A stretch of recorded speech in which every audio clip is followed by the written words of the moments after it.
Hello बच्चों। तो अब क्या है कि जैसा कि क्वाड्रेटिक इक्वेशन टॉपिक चल रहा था, तो उसका अगला पार्ट है।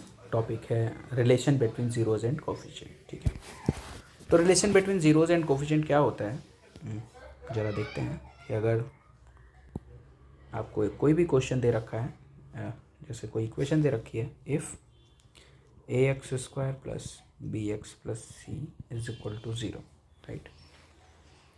तो अब ज़ीरोज़ जो हम अभी सोल्यूशन करते चले आ रहे हैं, ठीक है, आपने देखा प्रीवियस वीडियोस में, आपने मिडिल टर्म स्प्लिटिंग सीखा, क्वाड्रेटिक फार्मूला सीखा और कंप्लीटिंग स्क्वायर मेथड सीखा। तो उससे जो सॉल्यूशन निकलते हैं उसी को हम ज़ीरोज़ बोलते हैं। और कोफिशिएंट जो जैसे एक्स स्क्वायर का कोफिशिएंट ए है, बी है, सी है, ऐसे। तो क्वाड्रेटिक इक्वेशन है तो उसमें मेनली दो ज़ीरोज़ होंगे, से अल्फ़ा एंड बीटा, और जो कोफिशिएंट है ए बी सी। तो फाइनली हमें क्या करना है, अल्फ़ा बीटा और ए बी सी में रिलेशन जानना होगा कि होता क्या है। ठीक है, तो कैसे देखेंगे, तो सम ऑफ ज़ीरोज़ जो होता है, सम ऑफ ज़ीरोज़, ठीक है, क्या होता है, अल्फ़ा प्लस बीटा। ठीक है, एक ज़ीरो अल्फ़ा है, एक बीटा, तो होता है माइनस बी बाई ए। और अल्फ़ा बीटा जो होता है वो होता है सी बाई ए। ठीक है, और ये हो गया प्रोडक्ट ऑफ ज़ीरो। ठीक है, ये जो है ना, इसको एक और नाम से जानते हैं, जैसे relation between zeros and coefficient पूछे, या फिर बोले वीटाज रिलेशन। ठीक है, क्या बोले, वीटाज रिलेशन, तो वो एक ही चीज़ होती है। तो वीटाज रिलेशन कहे या फिर relation between zeros and coefficient कहे, वो बात एक ही चीज़ को मेंशन कर रहा है वहाँ पे। ठीक है, तो अगर a x square plus b x plus C is equal to zero, इस टाइप की कोई क्वाड्रेटिक इक्वेशन है और उसके ज़ीरोज़ अल्फ़ा और बीटा है, कोफिशिएंट ए बी सी हैं, तो sum of zeros alpha plus beta क्या होता है, माइनस बी बाई ए, और प्रोडक्ट होता है सी बाई ए। ठीक है, तो जब क्वाड्रेटिक इक्वेशन दी हो तो हम ज़ीरोज़ निकाल लेते हैं। अगर ज़ीरोज़ गिवन हो तो अगर ज़ीरोज़ गिवन हो तो क्वाड्रेटिक इक्वेशन कैसे निकालते हैं, देखते हैं। ठीक है, let zeros B alpha and beta, then quadratic equation जो है कैसे गिवन होगी, वो होगी x square minus sum of zeros, sum of zeros x plus product of zeros, right, is equal to zero. या हम कह सकते हैं x square minus alpha plus beta x plus alpha beta is equal to zero. तो अगर zeros given है और आपको क्वाड्रेटिक इक्वेशन चाहिए तो हमें इस फार्मूला का यूज़ करना पड़ेगा। ठीक है, कैसे, ज़रा एक एग्जांपल देख लेते हैं इस पर। इसको इरेज कर देते हैं।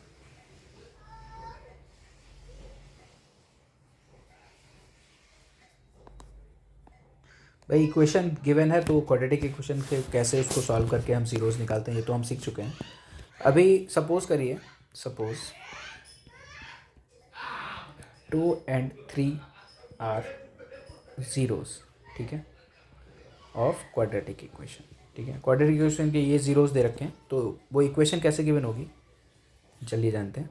X square minus alpha plus beta, ठीक है, जैसा कि अभी लिखा गया था, plus product, right, alpha beta zero. तो एक्स स्क्वायर माइनस 2 और 3 ज़ीरोज़ हैं तो उनका सम कितना हो जाएगा, 2 + 3 एक्स, और alpha beta 2 × 3 is equal to zero. तो क्या हो जाएगा, x square minus 5x plus 6 is equal to zero. तो ये हमारी रिक्वायर्ड इक्वेशन हो जाएगी जिसके ज़ीरोज़ 2 और 3 हैं। तो बहुत आसान है, कोई दिक्कत वाली बात नहीं है। और हाँ, ये ध्यान रहे कि इसको रिलेशन एंड कोफिशिएंट को क्या बोलते हैं, वीटास रिलेशन बोलते हैं, है ना। इसको थोड़ा ध्यान रखना पड़ेगा, कई बच्चों को ये चीज़ नहीं ध्यान होती है। तो relation between zeros and coefficient का है या वीटास रिलेशन का है, वो बात एक ही है।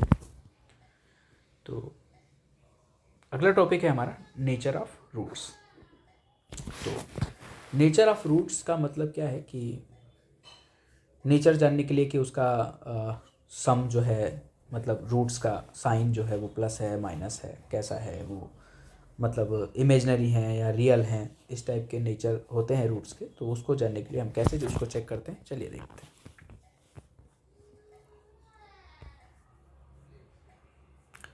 सपोज करिए आपके पास ax² plus bx plus C is equal to 0 इस टाइप की कोई इक्वेशन दे रखी है और बोलता है कि नेचर ऑफ रूट्स बताइए।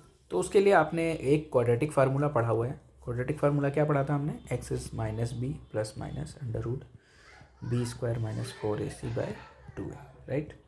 तो इसमें जो आपको दिख रही होगी b² माइनस 4ac है ना, ये जो क्वांटिटी है मतलब b² माइनस 4ac, ये जो क्वांटिटी है इसको हम क्या बोलते हैं, d। ठीक है, d मतलब इसको बोलते हैं डिस्क्रिमिनेंट। क्या बोलते हैं, डिस्क्रिमिनेंट। ठीक है, सिर्फ इस क्वांटिटी को सॉल्व करने से मतलब इसकी वैल्यू फाइंड करने से हम समझ सकते हैं कि उस जो क्वाड्रेटिक इक्वेशन का नेचर कैसा है, उसके रूट्स का नेचर कैसा है, मतलब रियल है, इमेजनरी है, कैसा है। चलिए देखते हैं कैसे होगा, है ना। तो इसको मैं इरेज कर देता हूँ।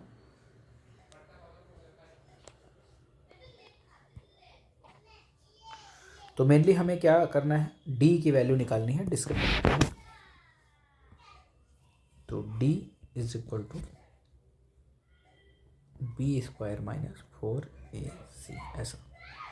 इसकी वैल्यू कैलकुलेट करने के बाद कुछ स्टेप्स हैं। कैसे, इफ़ अगर d कैसा है, पॉजिटिव है, ठीक है। तो अगर d पॉजिटिव है, ठीक है, तो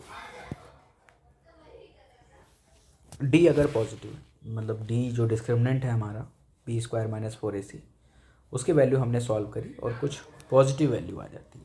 ठीक है, तो इसका मतलब क्या है, हमारे पास x is minus B plus minus under root b² minus 4ac/2 है। तो आप देखिए ना, अगर ये क्वांटिटी जो स्क्वायर रूट के अंदर है अगर ये पॉजिटिव होगी, ठीक है, तो फिर रूट्स कैसे आएंगे, रियल आएंगे। क्यों, स्क्वायर रूट के अंदर कोई भी नंबर है अगर पॉजिटिव है तो वो रैशनल नंबर रहेगा, है ना, और रैशनल तो रियल होते हैं। ठीक है, तो इसमें दो केस हो सकते हैं, पॉजिटिव तो है लेकिन अगर d जो है वो हमारा परफेक्ट स्क्वायर हो सकता है। कैसा हो सकता है, परफेक्ट स्क्वायर हो सकता है। और या इसकी सेकंड कंडीशन है कि d जो है वो परफेक्ट स्क्वायर नहीं भी हो सकता है ना, परफेक्ट स्क्वायर भी नहीं हो सकता। तो फिर d अगर परफेक्ट स्क्वायर है तो परफेक्ट स्क्वायर है तो उसका क्या होगा, स्क्वायर रूट हम फाइंड कर सकते हैं। तो जो रूट्स आएंगे कैसे आएंगे, रैशनल आएंगे, है ना, रैशनल। ठीक है,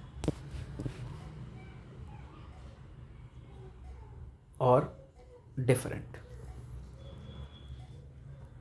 ठीक है, और अगर d परफेक्ट स्क्वायर नहीं है तो इरेशनल